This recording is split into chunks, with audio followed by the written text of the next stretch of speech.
রাহমাতুল্লাহি ওয়া বারাকাতুহু। আমরা এখন মোকাবিলা আরম্ভ করব। বিষয় হলো দ্বীনি শিক্ষা ও কলেজ শিক্ষা। আমার নাম খাদিজা বেগম আর আমার নাম হানিফা বেগম। আরে কি ব্যাপার, এই গরমের সময় জানালা দরজা বন্ধ করে মাথা থেকে পা পর্যন্ত ঢেকে ভূতের মতো পোশাক পরে কোথায় চললে? হ্যাঁ, আমি বাংলা শিক্ষার পাশাপাশি দ্বীনি শিক্ষা পড়তে মক্তবে যাচ্ছি। আচ্ছা হানিফা, তুমি এই হিল জুতা পিনতে ঘাড়ে ব্যাগ নিয়ে মুখে মেকআপ করে কোথায় যাচ্ছ? হ্যাঁ, আরে তোমার হাতে ওটা আবার কি? আলদা ইটের মতো মোবাইল নাকি? Wow, very handsome. খাদিজা, কাকু দেখে ঠাট্টা মস্কারি করতে নেই। দেখো, ডু ইউ নো মি? তুমি কি আমাকে চেনো? আমি এখনো সেই ছোট্ট হানিফা নেই। আমি এখন গুয়াহাটি ইংলিশ অনার্সে পড়ছি। দেখো আমাকে কেমন সিনেমার নায়িকার মতো লাগছে। তুমি কোথায় কোন বক্তব্যে পড়ছো? আরে তোমারই বা কি দোষ? সেই সব তো মাওলানা মৌলভীদেরই দোষ। আস্তাগফিরুল্লাহ। হানিফা, তুমি এইরকম বলতে তোমার সূক্ষ্ম ঈমান চলে যেতে পারে। আরে তুমি চুপ করো তো। তোমার মতো আমি মাথা থেকে পা পর্যন্ত ঢেকে বেরাই না, তবু আমার ইমান ঠিক আছে। আচ্ছা হানিফা, তুমি যে মাওলানা মৌলভীদের দোলটাই পড়ছো, তুমি কি জানো হাদিসের মধ্যে আছে আল উলুম ওয়াল আসাতুর আম্বিয়া? তার মানে আবার কি? এর মানে হলো সমস্ত নবীদের ওয়ারিশ করা। আচ্ছা হানিফা, আমি তোমাকে একটা প্রশ্ন করে। আরে অবশ্যই করো, কেন করবে না, করো। আচ্ছা হানিফা, তোমার দাদু কি বেঁচে আছে? না না, তিনি তো অনেক আগে মারা গেছে। তা কেন? তা তোমার দাদু জানাজার নামাজ তুমিই পড়াইছিলে নাকি তোমার কলেজের প্রফেসর পড়াইছে? কি হলো, চুপ করে গেলে কেন? কেসে জড়িয়ে গেলে নাকি? না না, তা কেন হবে? আমাদের গাঁয়ে ইমাম সাহেব পড়েছিলেন। এই তো তুমি একটু আগে মৌলানা মৌলভীদের দোষ দিচ্ছিলে। মৌলানাদের ছাড়া যদি জানাজার নামাজ বিয়া শাদী হয় না, তাহলে অবশ্যই ওদের কথা শোনা উচিত। আচ্ছা হানিফা, তোমার বাড়ির কি কারো বিয়া হয়েছে? হ্যাঁ হয়েছে, এই তো কিছুদিন আগে আমার বড় আপুর বিয়ে হয়েছে। তা কেন?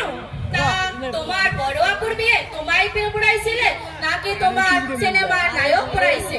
খাদিজা, তোমার সাথে আমার কথা বলা নিয়ে ভুলেছে। দেখো সবাই দেখছে আমাকে, আর সবার সামনে আমাকে অপমান করছো। না না, আমি তোমাকে অপমান করব কেন? এই তো তুমি একটু আগে মৌলানা মৌলভীদের দোষ দিছিলে। আচ্ছা হানিফা, বলো তো নামাজের 5 ওয়াক্ত নামাজ কোন সময় পড়তে হয়? এইগুলো তো কলেজে শিখেনি, তো কি হয়েছে? এইগুলো তো আমাকে পারতে হবে। মা তো দেখি দিনে 5 বার নাম। হ্যাঁ আমার হবে। হ্যাঁ বলো তো দেখি।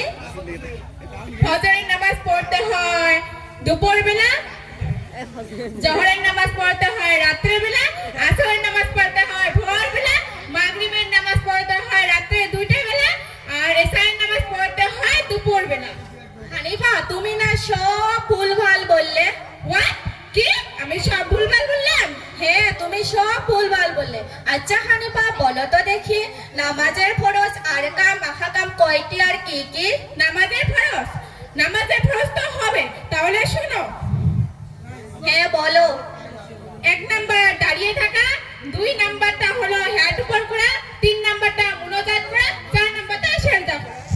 হানিফা, তোমাকে দেখে সবাই হাসছে। তুমি এটা কোথায় থেকে শিখেছো? নামাজের মোট ফরজ 13টি, ভিতরে 6টি, বাইরে 7টি। আচ্ছা হানিফা, বলো তো উজুর ফরজ কয়টি আর কি কি? উজুর ফরজ তো আমার হবে, তাহলে শোনো। উজুর ফরজ 7টি। কলে যাওয়া, বদনা নেওয়া, নাকে পানি দেওয়া, হাতে পানি দেওয়া, মুখে পানি দেওয়া, গালে পানি দেওয়া, ইত্যাদি ইত্যাদি। হানিফা, তুমি না বললে উজুর ফরজ 7টি? বলতে বলতে তখন 8টি পড়ে ফেলেছো। আরো অনেক জানি, বলি না তোমাদের ভয়েতে। শুনো বোন হানিফা, তোমার একটা উত্তরও শুদ্ধ হয়নি, তারপরেও তুমি নামাজ না পড়ে কি করে বললে আমার ইমান ঠিক আছে? শুধু স্কুল কলেজ পড়লে হয় না, আর স্কুলের ইংলিশ ওয়ার্ড বলে নিজকে বড় বলা যায় না। আমার সবার শিক্ষক গুরু রাসূল সাল্লাল্লাহু আলাইহি ওয়াসাল্লাম যেভাবে বলেছে সেভাবে শেখার চেষ্টা করো। দুনিয়াতেও সম্মান পাবে, আখিরাতেও সম্মান পাবে। আচ্ছা খালসা, তুমি এত সুন্দর কথা কোথায় থেকে শিখলে? আমি বাংলা শিক্ষার পাশাপাশি আমি তো বড়ুয়াপাড়ার ছোট্ট একটা মক্তব আছে, ওখান থেকে আমি সব শিখেছি। আমার হুজুর সমস্ত ইসলামিক কুরআন সম্পূর্ণরূপে সঠিকভাবে শিখান। আচ্ছা হানিফা, তুমিও আমাদের সাথে মক্তবে যাবে? কালকে থেকে আমিও দিনী শিক্ষা পড়তে মক্তবে যাব, তুমি কি আমাকে নিয়ে যাবে? হ্যাঁ, আমি তোমাকে অবশ্যই নিয়ে যাব।